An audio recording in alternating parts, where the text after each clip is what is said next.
I can't believe I have to say this, but Ilia Topuria and Alex Pereira both lost their fight. The amount of aura that was lost between Ilya and Alex tonight is actually insane. Wimby has nothing on them. Where was Gaethje's teaching undefeated fighters at when he fought Khabib, huh? You folded to Khabib, Justin. You folded to Khabib. So a brief recap of this fight. Justin Gaethje turned back the clock. He looked nothing like he did against Paddy Pimblett back in January. He was sharp, precise, technical. First round went to Justin. Then the second round, Ilya almost had him finished with nasty body shots. Hurt him bad, dropped him, then nearly had him in several submissions on the ground. He could have had the neck at a few points, I think, but it's 1-1 going into the third. Justin Gaethje takes the third, dominates the third round actually, drops Ilya bad.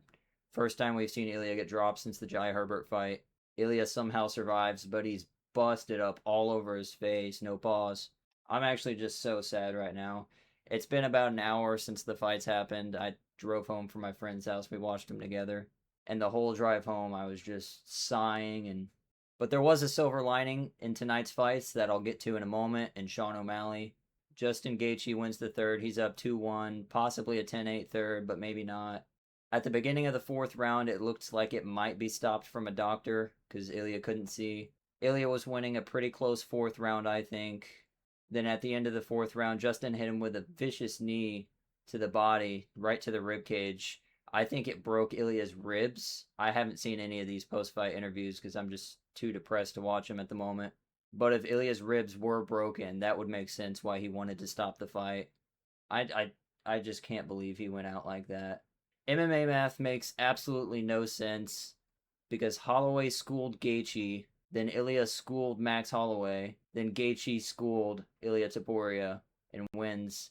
Justin Gaethje's the lightweight champ. Anyway, I don't want to think about this one. I'll think about this one. Alex Pereira gets slimed out by Ciryl Gane. Didn't even really put up a fight besides the end of the first round. There's nothing really to talk about. He got schooled by Gane. Wasn't really close. Fight could have been stopped way earlier. The one, the only is a curse for Alex Pereira. Bruce Buffer should never be allowed to say the one, the only for a fighter ever again. He's going to say it for McGregor, though. I'm going to move on to Sean O'Malley's silver lining that he had against Amian Zahabi. Turning back the clock, Sean O'Malley looked awesome. Amian Zahabi only had 2 buttons on his controller, X and A.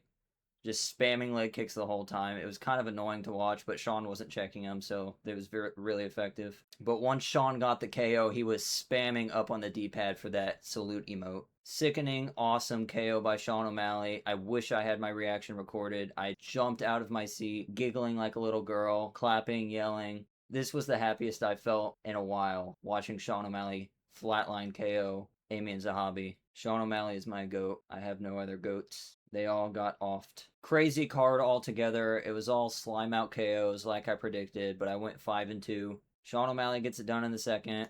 Josh Hokett makes Derek Lewis quit, like I said.